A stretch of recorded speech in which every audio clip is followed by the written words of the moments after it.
Baik, thank you, terima kasih buat semua pelayan Tuhan. Dan terlebih buat Bapak Gembala yang kita kasih, boleh tepuk tangan bersama Ibu. Terima kasih. Wow. Terima kasih, walaupun agak berdesakan, saudara, tidak ada tempat yang kosong. Ya, terima kasih buat kesabaran Bapak Ibu Saudara sekalian untuk bisa menempati tempat yang maafkan untuk kakak ini dadakan. Tapi saya percaya bahwa ada atmosfer surgawi di tengah-tengah kita ketika kita lapar dan haus akan Tuhan. Amin saudara. Ada hadirat Tuhan, ada kesejukan, ada damai sejahtera melingkupi setiap kita. Amin. Baik, saya beri tema hari ini. Terima kasih juga buat Pastor Silas yang bersama-sama di tengah kesibukannya pelayanan dan pekerjaan. Tuhan memberkati. Dan terima kasih buat semua para panitia yang sudah mengatur hal ini.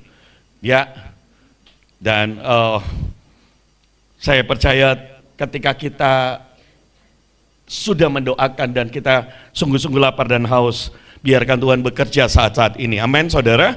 Baik, saya beri tema firman ini, doa yang mustahil. Berapa banyak kita seringkali kita merasa Tuhan mustahil. Kita bahkan seringkali hampir menyerah karena terlalu mustahil. Izinkan saya turun ya. Saya senang ketemu Bapak Gembala Saudara dan Ibu. Ya, dan dengan Bapak Ibu Saudara sekalian. Siapa yang seringkali mengalami masa-masa yang sepertinya nggak mungkin, mustahil dalam hidupmu? Boleh angkat tangan saudara? Boleh angkat tangan saudara?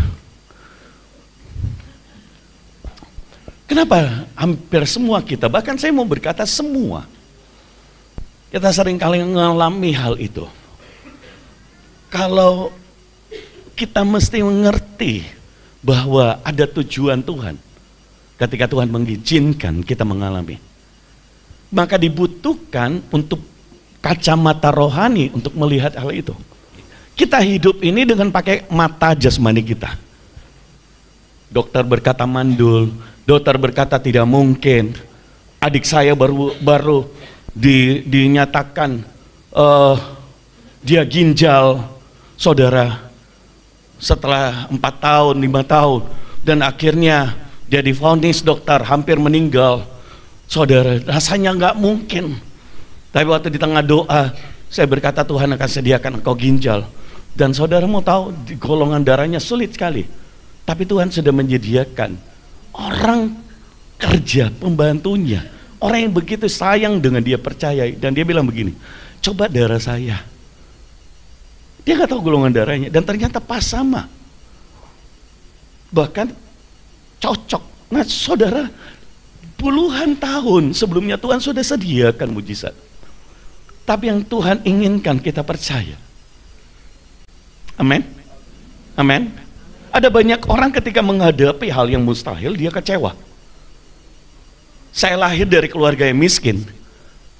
Ketika kami pertama kali Pak bertobat, papa saya itu pakai motor. Satu motor, saya anak paling tua, saya umur 18 tahun hari itu.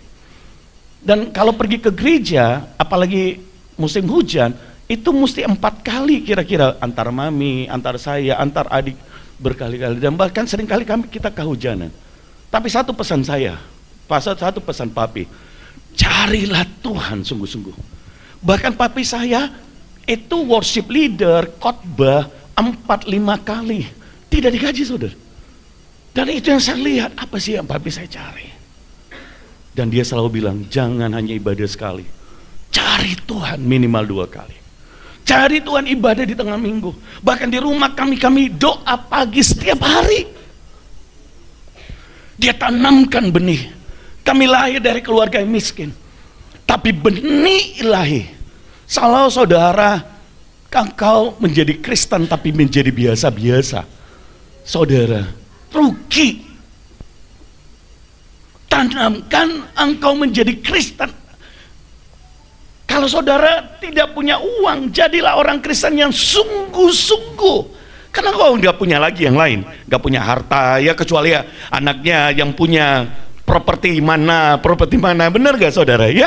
Saya saudara bisa itu pun mereka cari Tuhan sungguh-sungguh. Amin. Amin. Jadi carilah Tuhan sungguh-sungguh. Kejarlah Tuhan, maka Dia yang akan bekerja mengangkatmu. Saya hanya cuma bilang satu hal. Carilah Tuhan sungguh-sungguh. Jangan setengah-setengah. Amin. Jadi rupanya kami yang dari nol, kami yang kalau musim hujan itu naik mikrolet. Kalau di sini naik apa? Angkutan umum. Hah? Angkot. Angkot, saudara. Itu hujan. Tapi papi saya nggak pernah bilang begini, saudara. Itu jangan sampai kamu nggak pergi ke gereja. Harus cari Tuhan sungguh-sungguh. Jadi berikan fondasi dalam hidupmu. Carilah Tuhan sungguh-sungguh. Amin. Di dalam keluarga saudara, carilah Tuhan sungguh-sungguh. Amin. Berikan fondasi itu buat keluarga kita. Baik, saya akan masuk Bilangan pasal 13 ayat 30. Bilangan 13 ayat 30. Kemudian Kaleb mencoba menenteramkan hati bangsa itu di hadapan Musa, katanya, tidak, kita akan maju dan menduduki negeri itu sebab kita pasti akan mengalahkannya. Semua pengintai, 10 pengintai dan seluruh bangsa itu, mereka ketika diberi penglihatan bahwa mereka akan masuk dalam tanah Kanaan, tapi dia lihat, oh penduduknya, tantangannya begitu besar, begitu berbahaya. Itu mata fisik mereka. Mereka melihat raksasa-raksasa, benteng mereka berkubu-kubu, mereka terlalu kuat. Bahkan 10 pengintai itu memahitkan hati orang lain, bangsa itu di ayat sebelumnya. Dan dia berkata, kita ini seperti belalang di mata mereka. Firman Tuhan berikutnya, firman Tuhan berkata begini, musuh melihat mereka seperti itu. Jadi lihat saudara, kalau cara saudara melihat itu sesuai mata jasmanimu, musuh dunia keadaan juga melihat seperti engkau, apa yang kau lihat. Makanya saya ingin berkata seperti ini, mari lihat dengan mata rohani. Amin.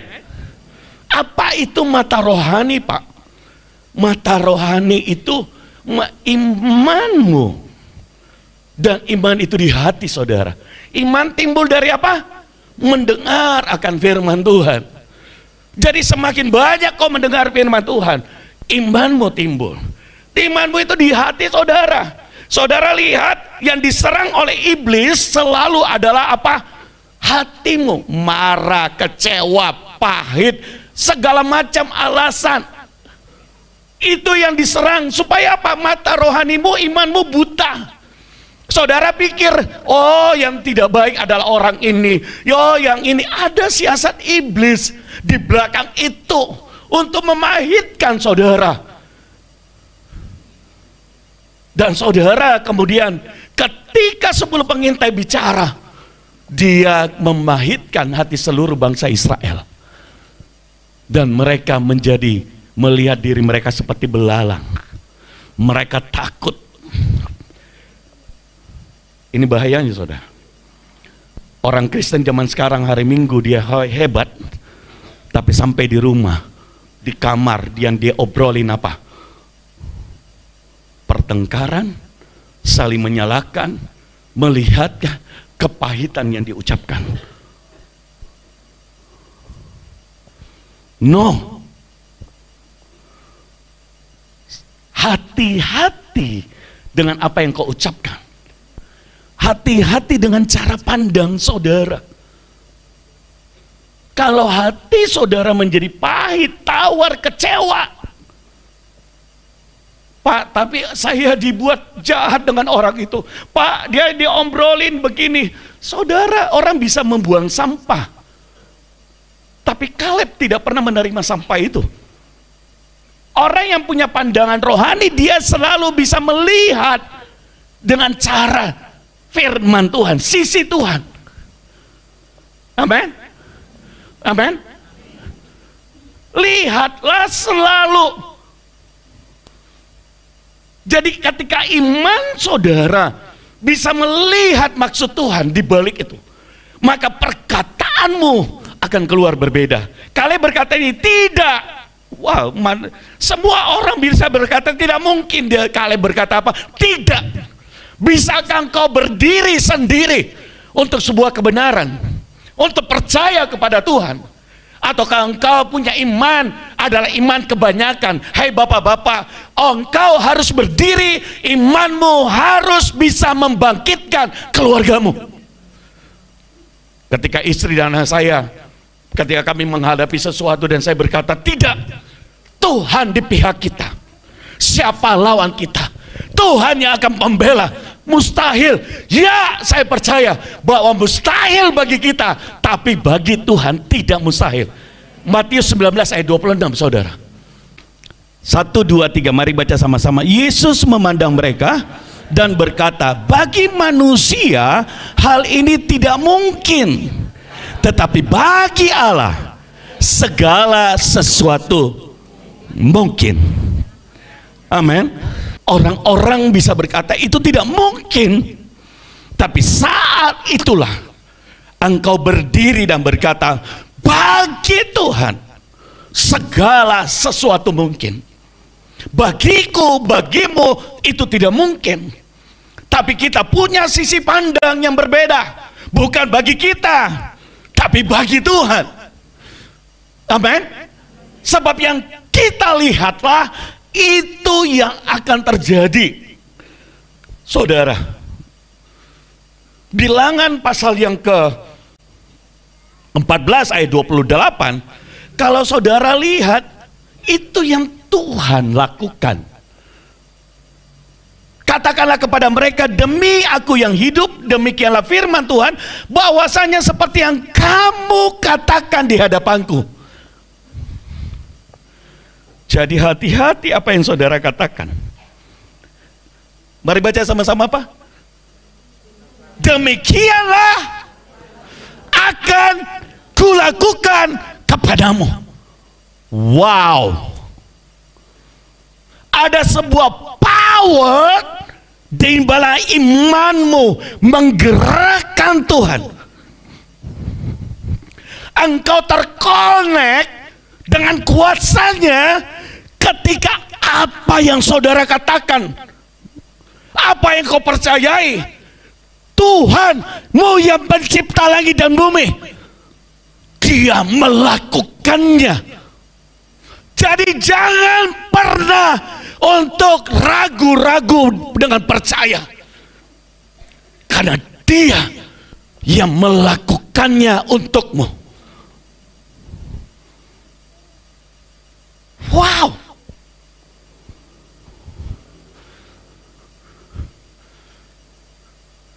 Mari baca sama-sama. 1, 2, 3. Katakanlah kepada mereka, demi aku yang hidup, demikianlah firman Tuhan, bahwasanya seperti yang kamu katakan di hadapanku, demikianlah akan kulakukan kepadamu.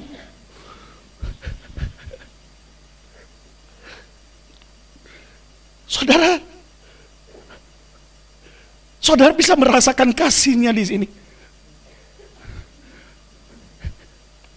Dia tidak memberi engkau syarat.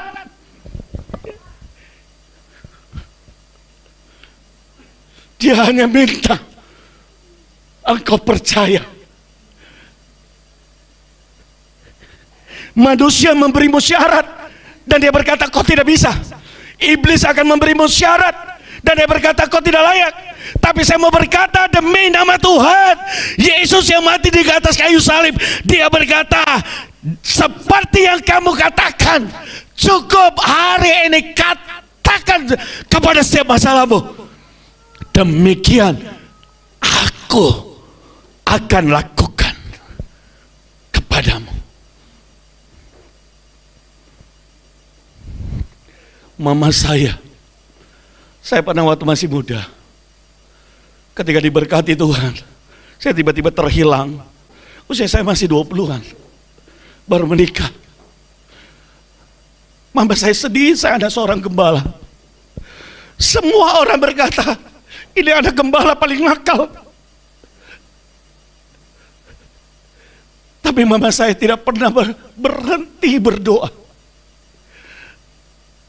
Setiap kali orang bicara negatif, dia bilang, tidak, anakku akan dipakai Tuhan. Saya mendengar itu, dan saya menangis, Tuhan. Saya nggak mampu. Tapi ada satu orang tua bersama istri saya yang tidak pernah berhenti untuk bicara. Saya mau berkata, keadaanmu yang paling sulit, engkau bisa balikkan, asalkan mulutmu selalu memperkatakan dengan iman, maka engkau akan melihat keadaan itu berubah. Hendrik yang berdiri di sini adalah Hendrik yang hancur dulunya. Gak ada setitik pun yang layak di hidupku. Saya orang yang paling berdosa. Tapi orang yang berhutang banyak ini, hari ini melayani. Ada orang bertanya, Pak, kenapa kau pergi ke ujung-ujung bumi, ke India, nanti kau mau ke Amerika, ke Kanada, ke Australia, kemana, Pakistan dan lainnya. Biaya tidak sedikit. Saya hanya bilang satu hal, saya orang yang berutang banyak. Saya orang yang berutang banyak. Saya tidak bisa membalas kebaikannya. Saya rindu bahwa ada orang-orang yang hancur, ada orang-orang yang putus asa, hari ini dibangkitkan oleh Tuhan. Ada orang-orang yang ingin menyerah atas pernikahannya barangkali.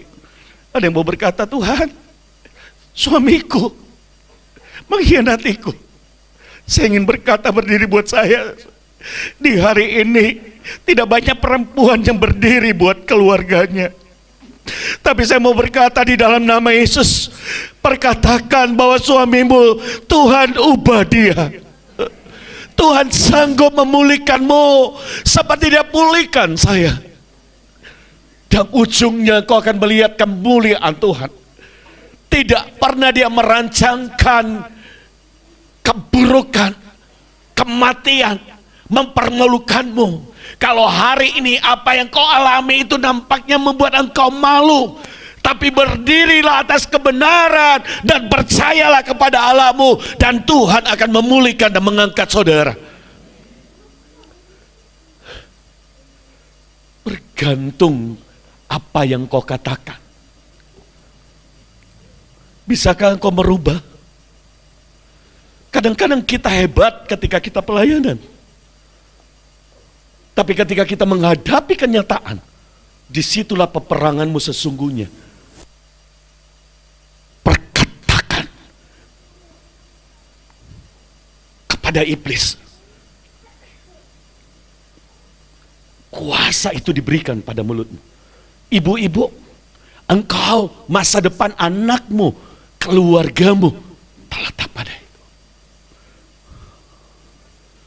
2 Raja-Raja pasal 7 ayat pertama sampai dengan ayat yang kedua. Saudara nanti di rumah baca terus sampai dengan ayat yang habis ya, 14. Lalu berkatalah Elisa, dengarkanlah firman Tuhan.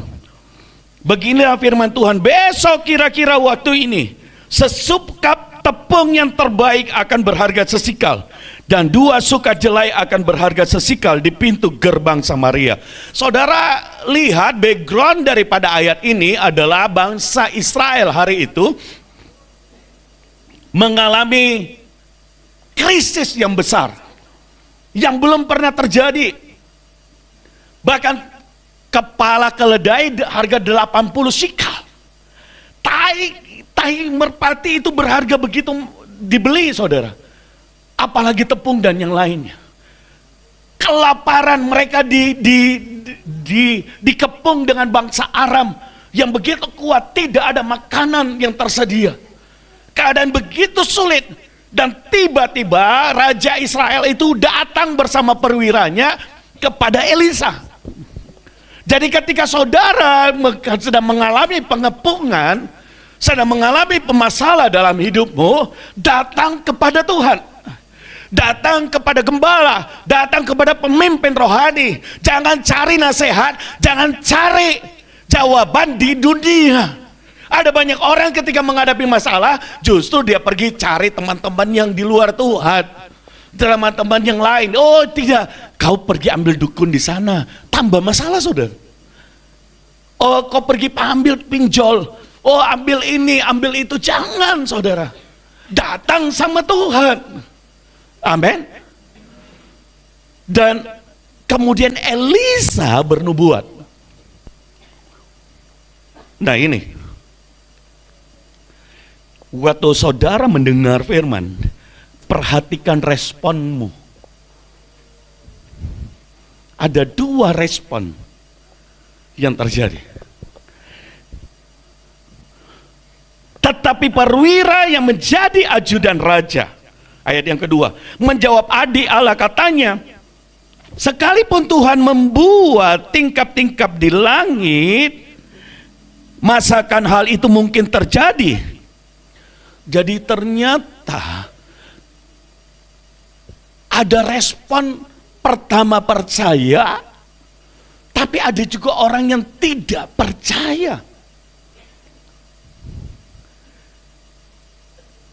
Dan apa yang terjadi? Jawab abdi Allah, sesungguhnya engkau akan melihat dengan matamu sendiri, tetapi tidak akan makan apa-apa darinya. Nah, ini yang terjadi di banyak orang Kristen. Di gereja dia melihat banyak mujizat, gereja semakin dipakai Tuhan, semakin diberkati Tuhan, gereja semakin bertumbuh, gereja semakin berkembang, makin banyak jiwa-jiwa, orang-orang diberkati. Tapi ada orang yang berkata, kok kenapa saya tidak? Kok kenapa saya dari dulu begitu? Kok kenapa kehidupanku begitu? Dia hanya melihat, tapi tidak menikmati. Kenapa? Karena ternyata mulutnya tidak percaya. Dia pulang, dia mendengar hari Minggu, dia pulang di rumah, dia bilang apa? Itu pendeta bicara tuh, bicara mustahil, tidak masuk di logika. Oh dia itu bohong, oh dia itu begini, oh dia itu begini. Dia, saudara, berhenti meng-create negatif atas dirimu. Dia bukan meng-create perwira itu mengucapkan negatif buat orang. Apa yang kau ucapkan waktu dia berkata dia tidak percaya, apa yang ini dia berpikir itu akan mempengaruhi orang lain? No. Sebab hukumnya orang lain yang percaya dia akan menerima dan melihat itu. Tapi orang yang tidak percaya, dia, bukan orang lain, dia. Amin. Dia. Dan dikatakan begini, engkau akan melihat, tapi engkau tidak menikmati. Wah, hari ini pindahkan tempatmu dari Kristen yang bersungut-sungut. Saudara tahu hari ini bahwa ucapanmu, pandangan rohani saudara, itu menentukan apa yang kau terima. Anakmu bisa nakal, nilainya bisa buruk. Anak saya dulu, wah pak, nilainya jelek terus. Istri saya selalu bilang, wah Ivan, ini malas, ini kok tidak rajin, begini saudara. Tiba-tiba satu kali saya berdoa, Tuhan bilang, ubah perkataanmu. Saya bilang sama istri, yuk kita bertobat.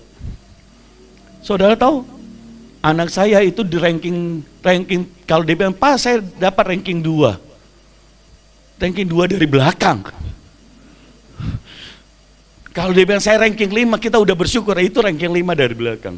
Tapi waktu kami rubah perkataan, dan kami berkata, Ivan, engkau menjadi anak yang paling pintar.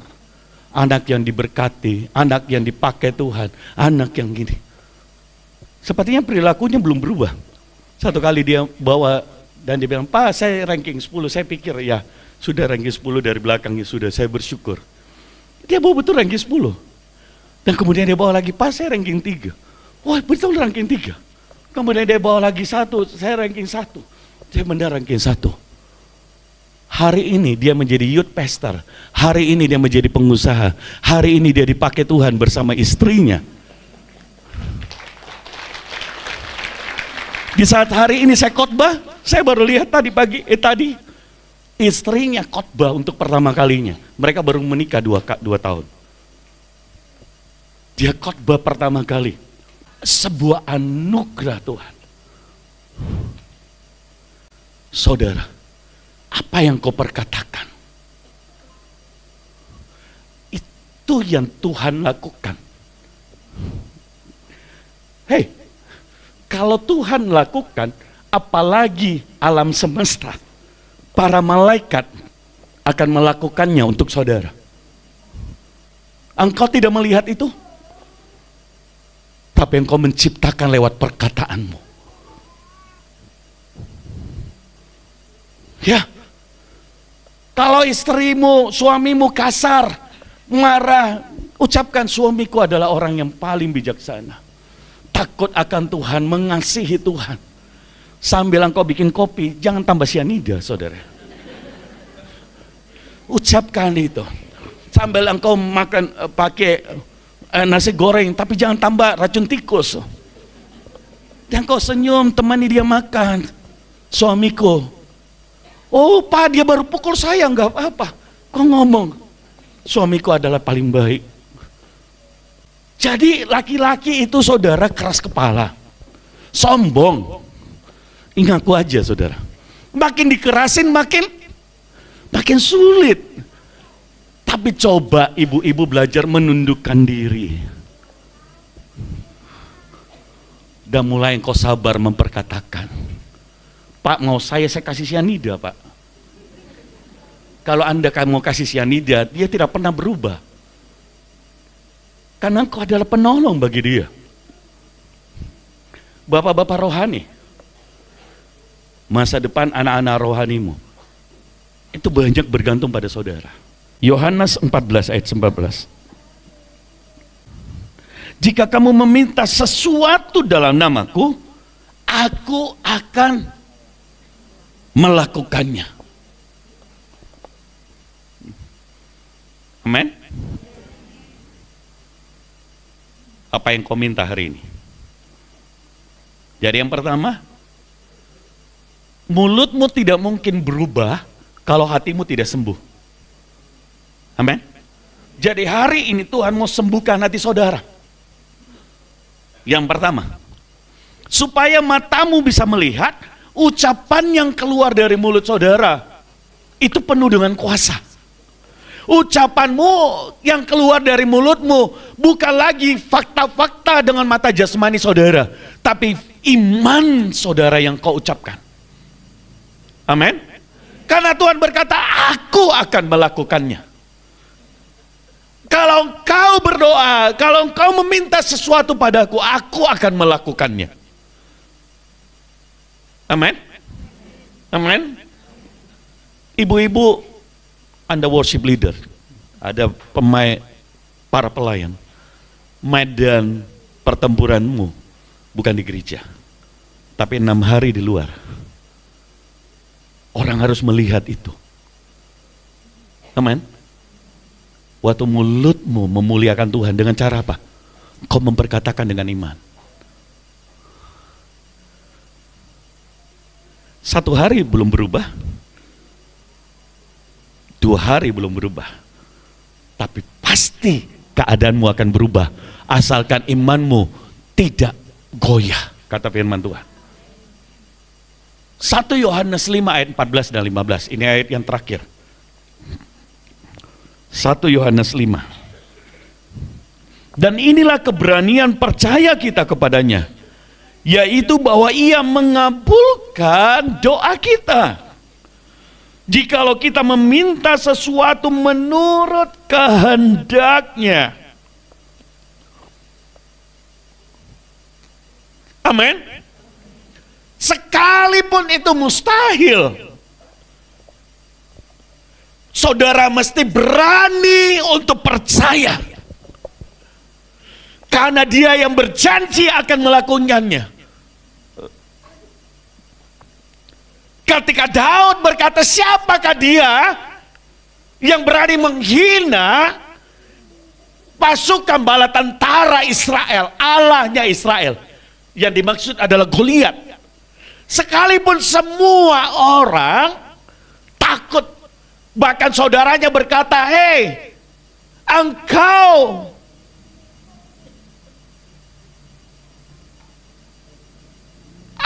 kami tahu kesombonganmu. Jadi saudaranya menganggap bahwa iman itu adalah kesombongan. Tidak, saudara.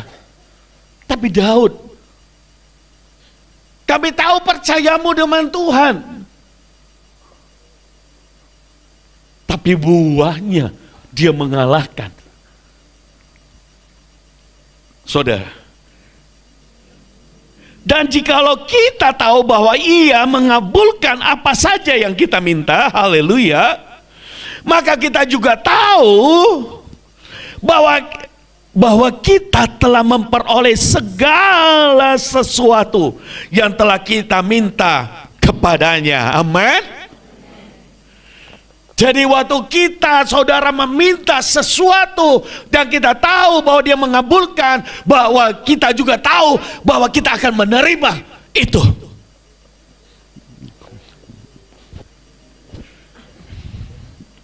Saya merasa ada orang yang hendak menyerah dengan keadaan ekonominya.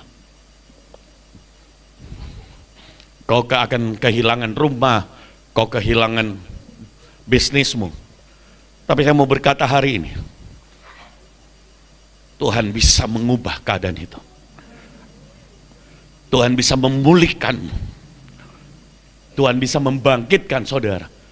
Tuhan bisa menolong. Saudara, ada orang yang hendak berkata, Tuhan, bertahun-tahun suamiku belum balik, belum bertobat. Saya berdiri hari ini, mari berdiri di hadapan Tuhan bersama-sama dan berkatakan, suamiku akan dipakai oleh Tuhan, diberkati oleh Tuhan. Ada orang yang anaknya jauh dari Tuhan dan kau hendak ingin menyerah, setiap hari bahkan kau sudah memarahinya. Mari ubah perkataanmu, jangan lagi ucapkan kutuk, jangan lagi cambuk dia, jangan lagi memukul dia, tapi mulai perkatakan dan berkata, aku percaya engkau akan dipakai oleh Tuhan, aku percaya engkau akan diberkati oleh Tuhan, engkau akan diangkat tinggi oleh Tuhan. Ucapkan apa yang Tuhan ingin engkau katakan dengan iman, bukan apa yang kau lihat. Kalau kau lihat dia anak yang durhaka, kau lihat anak yang gagal, anak yang bandel, anak yang ini, ucapkan dengan mata iman apa yang engkau ingin lihat. Karena Tuhan akan melakukan seperti itu. Tanyakan kepada anakmu, engkau ingin seperti apa? Nabarikan keadaan itu.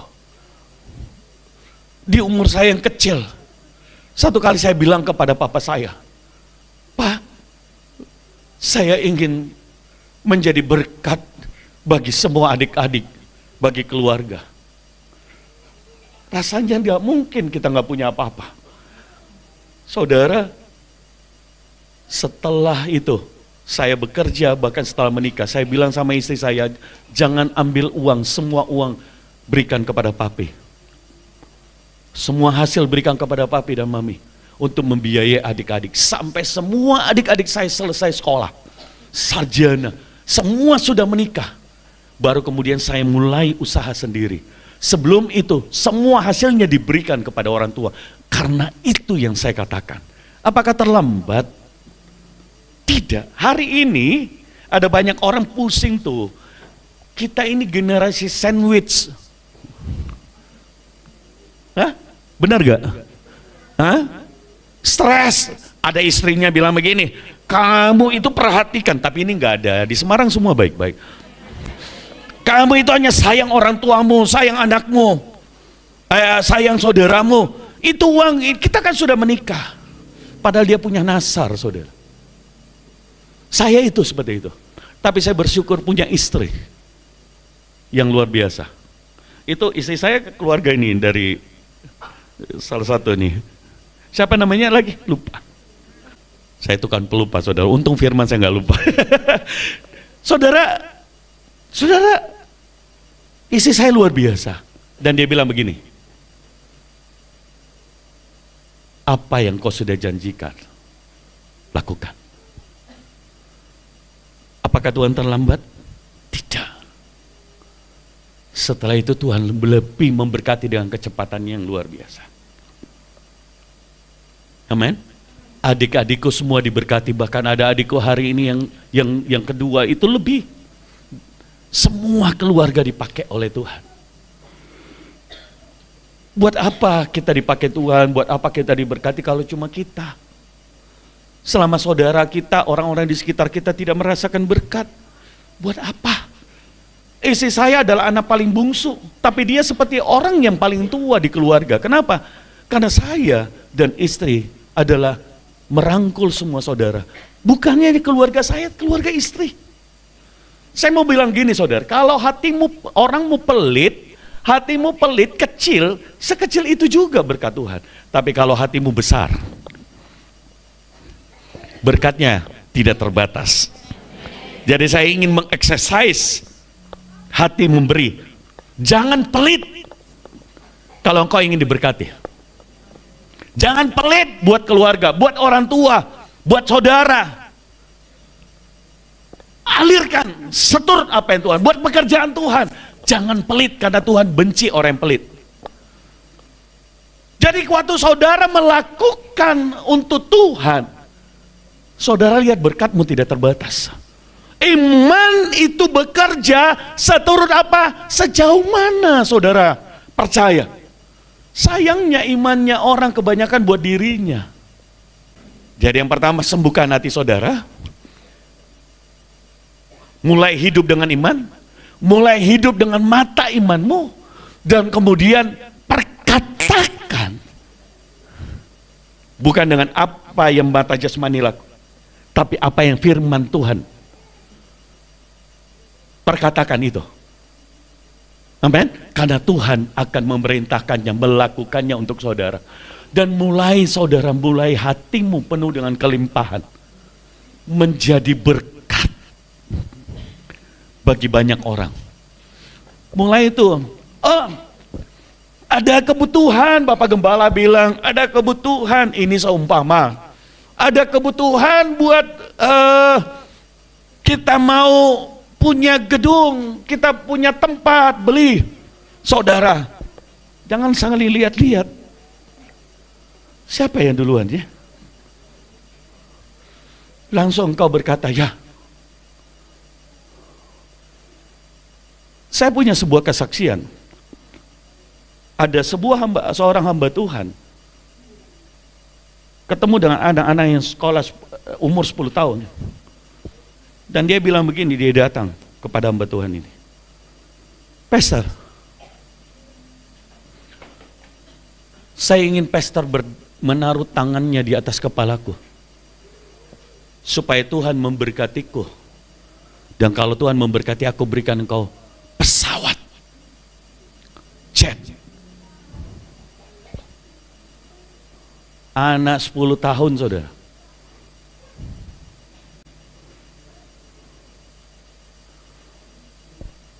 Dan saudara, setelah dia bertumbuh, dia pergi ke luar negeri. Dan akhirnya apa? Sampai dia bertumbuh, satu waktu dia diberi ladang minyak begitu besar. Dan kemudian dia bukannya berikan pesawat jet, tapi dengan limusin untuk sampai ke pesawat jetnya. Padahal hamba Tuhan itu sudah punya beberapa.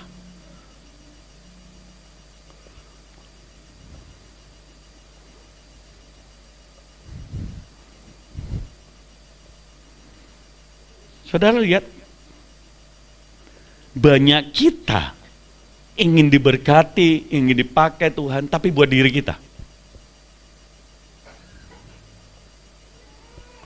Tuhan mau memberkatimu untuk menjadi saluran. Kalau dia menemukan itu, maka berkatnya tidak pernah terbatas. Ishak sebelum keturunannya seperti bintang di langit pasti di bumi, dia harus menyerahkan dirinya di atas gunung Moria. Dan Tuhan menggantikannya karena dia tahu akan hatinya. Saya mau berdoa bahwa engkau melewati ujian dan Tuhan akan memberkati hidupmu.